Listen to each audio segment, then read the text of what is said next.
Imagine a single company so powerful that kings feared it, armies worked for it, and nations traded under its flag. A company worth more than Apple, Amazon, and Microsoft combined. Now imagine it was founded 400 years ago.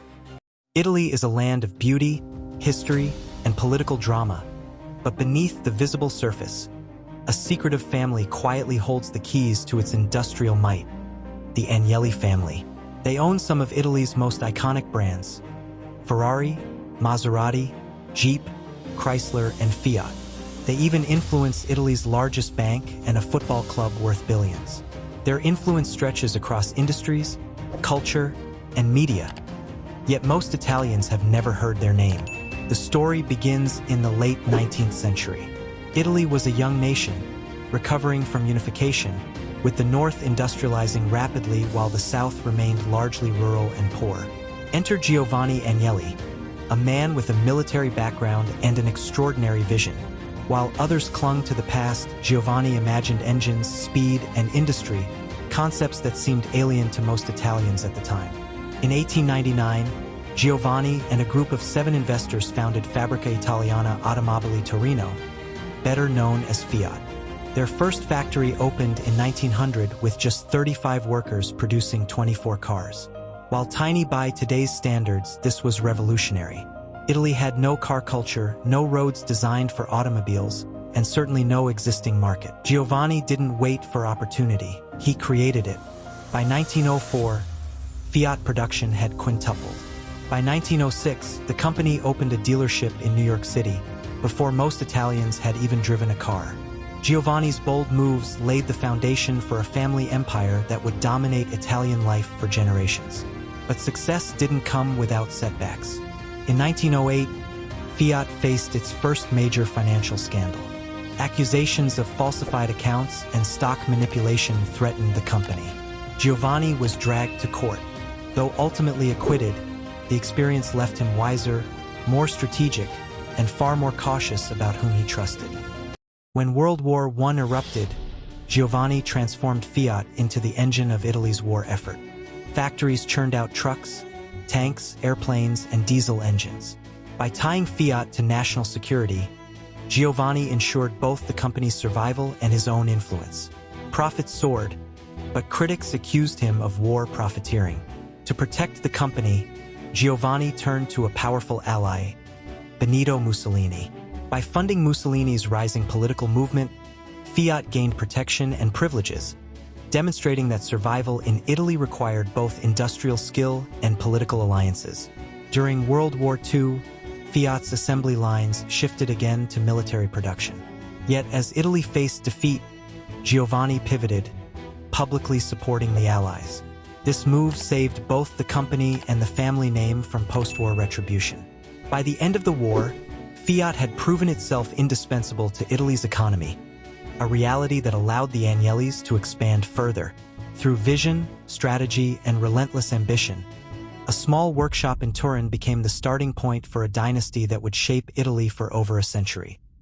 But Giovanni's journey didn't stop with factories and innovation. As Italy modernized, Fiat became a symbol of hope for thousands of young Italians searching for a better life. Workers lined up outside Fiat gates every morning, hoping to secure a job that could feed their families. Throughout the 1920s, Fiat expanded aggressively. The company introduced buses, tractors, aircraft engines, becoming the engine of Italy's modernization. Giovanni's influence grew so significantly that politicians had to consider Fiat before passing new laws. By the 1930s, Fiat wasn't just a car company. It was a national institution influencing wages, politics, labor rights, and even education systems. Schools in Turin began offering specialized programs just to prepare students for Fiat employment. During Mussolini's regime, government contracts poured in. Giovanni used these to strengthen Fiat's grip on industries beyond automobiles. He quietly purchased land, factories, patents, and technology rights all across northern Italy.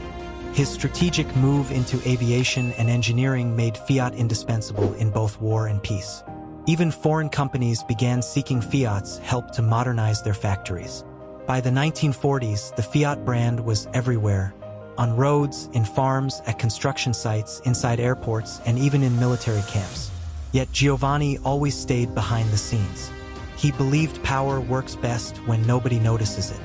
After the war, the fiat workforce exploded. People migrated from rural villages into Turin just to work in the Agnelli Empire. Entire neighborhoods formed around fiat factories, schools, hospitals, shops, everything built for workers. This wasn't just industry. This was a civilization inside a civilization. Families passed fiat jobs from father to son like a royal inheritance. People didn't just work for fiat, they lived within it. By Giovanni's death in 1945, fiat employed tens of thousands and shaped millions of lives. He didn't just build cars, he built the skeleton of modern Italy. And this was only the beginning, because the next generation was about to turn the family name into legend. What if I told you that Wall Street wasn't born in America, but in a tiny canal city where merchants turned paper into power and wealth into empires? After the war, fiat passed to Gianni Agnelli, Giovanni's grandson, who would become one of Europe's most influential industrialists. By 1963, he became managing director, and by 1966, chairman. Under Gianni's leadership, fiat did more than rebuild. It became the backbone of Italy's post-war recovery. During the Cold War, Gianni made bold moves that few dared. While Europe was divided, he partnered with the Soviet Union to build a factory capable of producing over 500,000 cars annually.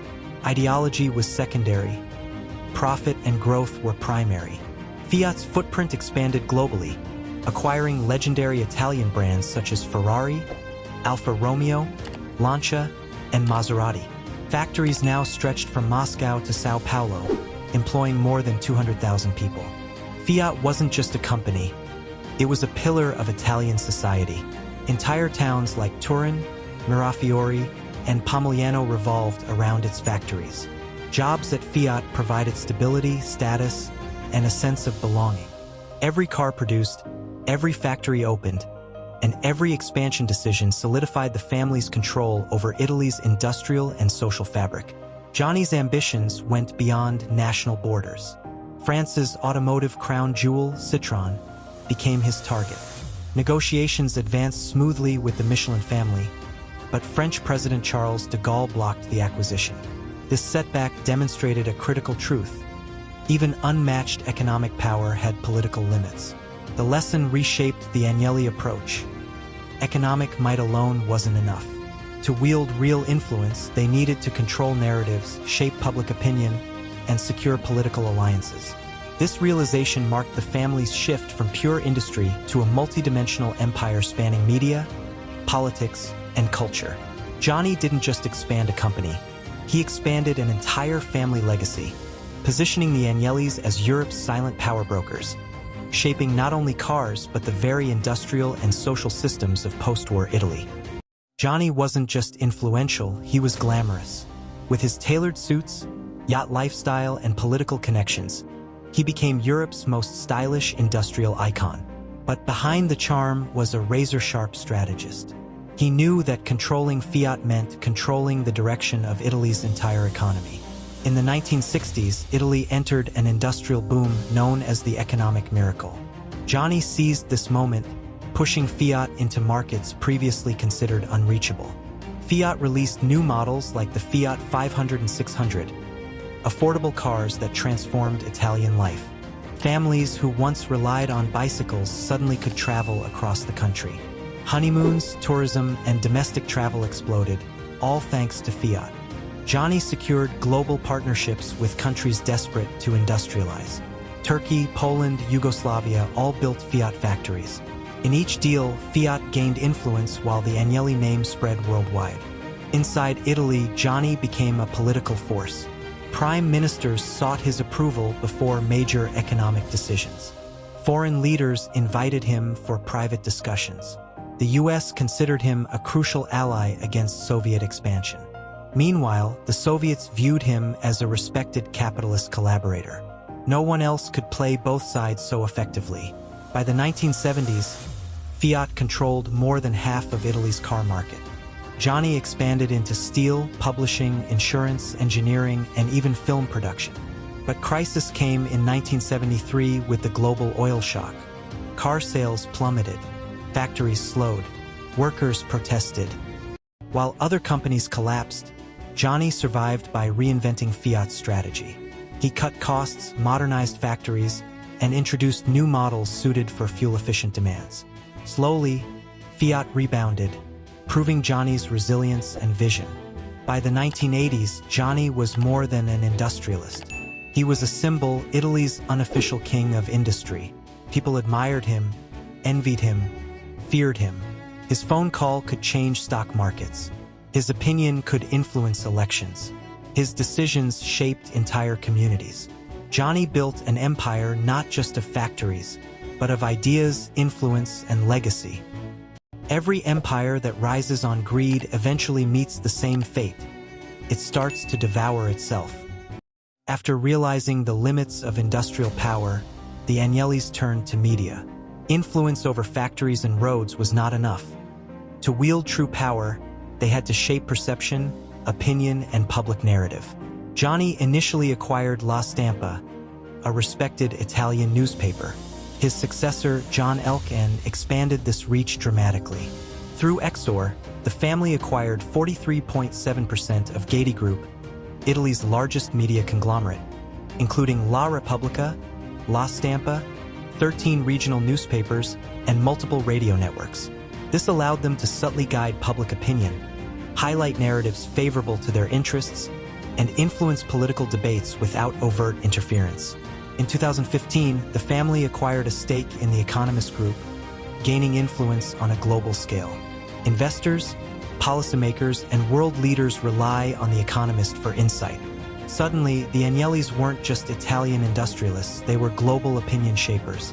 In 2016, Exor moved its headquarters to the Netherlands, gaining legal and financial flexibility to operate across Europe. Later, the family acquired stakes in Clarivate, a data and analytics giant guiding research, patents, and investment flows. Control over data, media, and information gave them an unparalleled advantage. Early insight into market trends, innovation, and policy shifts. By now, the Agnellis were no longer confined to factories. They quietly controlled knowledge, shaping industries, policies, and economic trends at a global scale.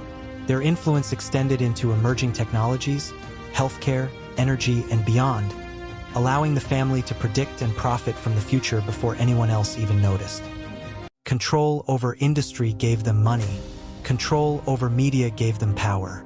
The Agnellis realized that the future wouldn't be fought in factories, but in information. Whoever shapes narratives shapes society. So Exor expanded strategically. First newspapers, then radio networks, then digital platforms. Suddenly, millions of Italians consumed Agnelli-influenced news daily. Political leaders learned something quickly. If you didn't respect the Agnellis, your story wouldn't reach the people the way you wanted. Through The Economist stake, the family gained insight into global crises before they became public knowledge. Economic forecasts, political analyses, financial predictions, everything flowed into Exor headquarters. But the real genius move was entering the world of data. While others focused on newspapers, the Agnellis invested in information infrastructure. Research data, scientific patents, corporate analytics all became part of their empire. John Elkann understood that the 21st century wouldn't run on oil. It would run on data, algorithms, and predictive intelligence. By merging media with analytics, the Agnellis built a silent empire that influenced stock markets, company valuations, political campaigns, innovation trends, global investment flows. Their reach went beyond Italy. Their opinions were read in Washington, London, Brussels, Tokyo. Their analysis shaped the decisions of presidents and CEOs. While others chased headlines, the Agnellis controlled the information behind those headlines. This wasn't just business. This was global power executed quietly, without banners or spotlights. A hidden kingdom where information was the throne.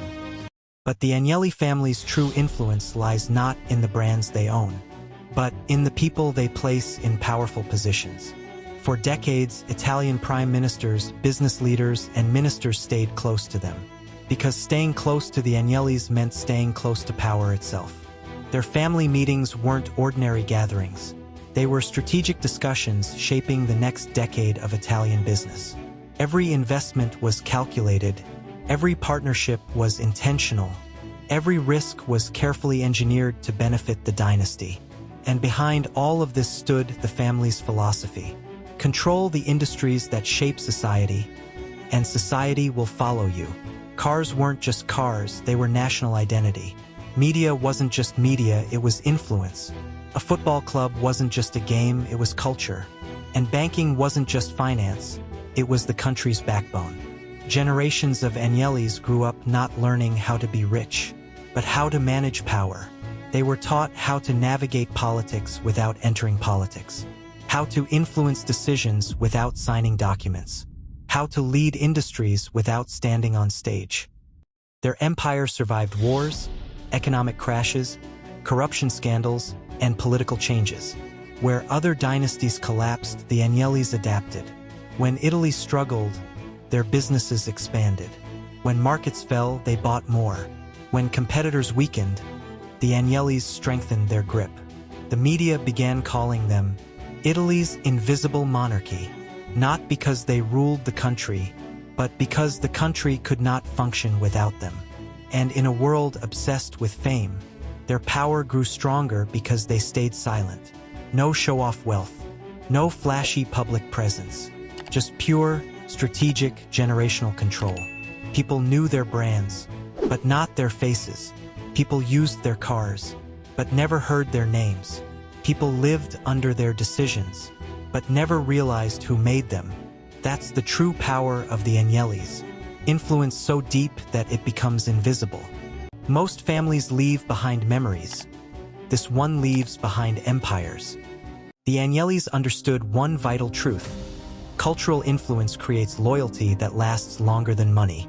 In 1923, Edoardo Agnelli became president of Juventus Football Club, giving the family a foothold in Italy's most passionate national pastime. Football united the country across social classes, giving the Agnellis not just economic but cultural power. Juventus victories reinforced the family's prestige and social influence.